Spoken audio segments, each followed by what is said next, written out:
Hi hello అండి, this is Madhu. Welcome to my channel అండి. ఎవరైనా ఈ ఛానల్ని సబ్స్క్రైబ్ చేసుకోకపోతే నా ఛానల్ని సబ్స్క్రైబ్ చేసుకోండి. అలాగే వీడియో చూస్తున్నందుకు థ్యాంక్స్ ఫర్ వాచింగ్ అండి. అలాగే వీడియోకి లైక్ చేస్తారని మనస్ఫూర్తిగా కోరుకుంటున్నాను. వీడియోలోకి వెళ్ళిపోతామండి. ఈరోజు చాలామంది ఏంటంటే పాయసం చేస్తూ ఉంటారు. కాకపోతే ఏంటంటే ముద్దగా అయిపోతూ ఉంటుంది. తినేటప్పుడు ఆ టేస్ట్ ఉన్నా కానీ అంత ముద్దగా అవడం వల్ల కొంచెం అంత మంచిగా అనిపించదు. సో సేమియా అలా కాకుండా అంటే ఇలా ఫ్రీగా అనమాట.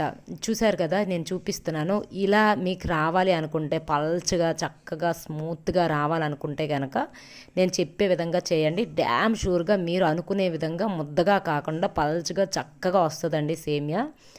అది ఎలాగో చూద్దాం. ఫస్ట్ అయితే మీరు సేమియాని వేపేసుకొని నెయ్యిలో వేసుకొని కొంచెం ఫ్రై చేసి పక్కన పెట్టేసుకుంటారు కదా. వెంటనే మీరు డ్రై ఫ్రూట్స్ని కూడాను మంచిగా జీడిపప్పు, బాదం, కిస్మిస్ని ఫ్రై చేసుకొని నెయ్యిలో ఫ్రై చేసుకొని పక్కన పెట్టేసుకోండి. వెంటనే పాలని చక్కగా మరగబెట్టి పక్కన పెట్టేసేయండి. అవి కొంచెం చల్లగా అవుతుంటాయి. ఇంతలోపు వాటర్ని ఒక బౌల్లో తీసుకొని తల మరిగిన వాటర్లోని ఇలాచీ పౌడర్ని వేసేసేయండి. అది మరిగిన తర్వాత స్మెల్ వస్తూ ఉంటుంది కదా, అదే టైంలో షుగర్ను కూడా వేసేసేయండి. అది బాగా మరిగిన తర్వాత ఏం చేస్తారంటే సేమియా పుల్లల్ని తీసుకెళ్ళి అందులో వేసేసేయండి.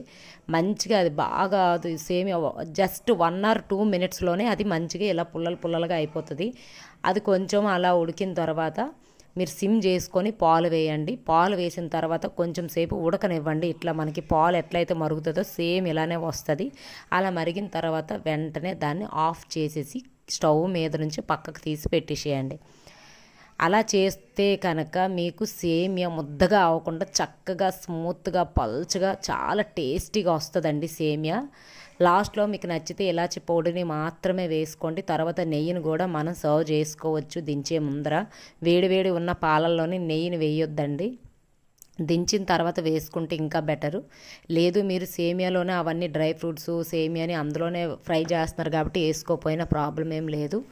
ఇలా ట్రై చేయండి. చాలా టేస్టీగా టేస్టీ సేమియా అయితే, పల్చని సేమియా అయితే మీకు వండర్ఫుల్గా ప్రిపేర్ అయిపోతుంది. ఈ చేయడానికి పెద్ద టైం కూడా అవసరం లేదండి. మినిమం 10 minutes అయితే సరిపోతుంది. నేనైతే ఎప్పుడు సేమియా చేసినా కూడా 10 minutesలోనే చేసేస్తాను. మీకు ఈ వీడియో హెల్ప్ అవుతుందని పోస్ట్ చేశానండి. థ్యాంక్స్ ఫర్ వాచింగ్ అండి. మీరు ఇలా చేసుకున్న తర్వాత సేమియా ఎలా ఉందో నాకు కామెంట్ చేయండి. ఇంకొకటి రిక్వెస్ట్ ఏంటంటే నా ఛానల్ని సబ్స్క్రైబ్ చేసుకోకపోతే తప్పకుండా చేసుకోండి. ఇంకొక విషయం మీతో నేను షేర్ చేసుకోవాలండి. అలాగే బెల్లం పాయసం అనేది చాలామంది చేస్తూ ఉంటారు, కాకపోతే పర్ఫెక్ట్గా రావట్లేదని చెప్పారండి. సో ఈ పర్ఫెక్ట్ సేమియా రెసిపీ బెల్లంతో ఎలా అనేది నేను మీకు వీడియో తీసి తప్పకుండా మొత్తం వీడియోని నేను మీకు షేర్ చేస్తానండి. ఇంకొక విషయం ఏంటంటే పులిహోర కూడా కొంతమంది ఏం చేస్తున్నారంటే కొంతమంది రైస్ వండేటప్పుడే సాల్ట్ వేస్తూ ఉంటారు. అలా వేయకూడదండి. పసుపు కూడా అలా వేయకూడదు. అది కూడా నేను మీకు ఒకసారి వీడియో తీసి నేను పెడతానంటే సింపుల్గా ఎక్కువ టైం కాకుండా. ఇప్పుడు ఏంటంటే ఎక్కువ చేస్తూ ఉంటారు, అది ఓకే. కానీ ఇప్పుడు ఏంటంటే న్యూ మ్యారేజెస్ అయినా లేదంటే సింపుల్గా పిల్లలకి ఎలా ప్రిపేర్ చేయాలనేది కొంచెం కన్ఫ్యూజ్ అవుతూ ఉంటారు. అంత పనేం పెట్టుకోవాల్సిన అవసరం లేదండి. తొందరగా కంప్లీట్ అయిపోతూ ఉంటాయి. నా వీడియోలు కానీ మీరు ఫాలో అయినట్టయితే కనుక అటువంటి వీడియోస్ నేను మీతో షేర్ చేసుకుంటాను.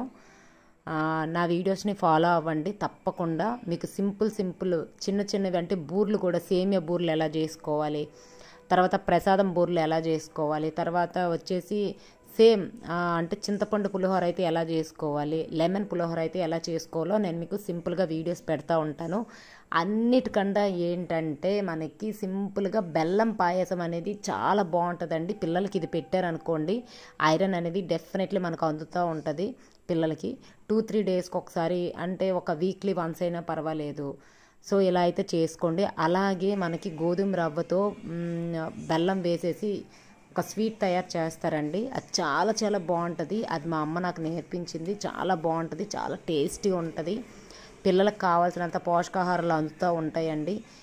ఫ్రైడే మనం చేసుకున్నట్టయితే అట్లా దేవుడికి నైవేద్యం పెట్టేటట్టు ఉంటుంది. అలాగే పిల్లలకు కూడా హెల్ప్ అవుతుంది. మనం కూడా మన హెల్త్ని పట్టించుకోవాలి కనుక మనం కూడా ఫుడ్ విషయంలోని కొంచెం తినొచ్చు, ప్రాబ్లం ఏం లేదు. ఇలాంటి మంచి వీడియోస్తోని నేను మీ ముందుకు వస్తానండి. అందుకే నా ఛానల్ని ఎవరైనా సబ్స్క్రైబ్ చేసుకోకపోతే చేసుకోండి. నా వాయిస్ బాగాలేకపోతే మాత్రం ఏమనుకోవద్దు ప్లీజ్. నా వాయిస్ అంతే, ఇలానే ఉంటుంది. థ్యాంక్స్ ఫర్ వాచింగ్ అండి. Love you all. ఈ వీడియో చూస్తున్నందుకు మరొక్కసారి మీకు థ్యాంక్స్ చెప్తున్నానండి. బాయ్.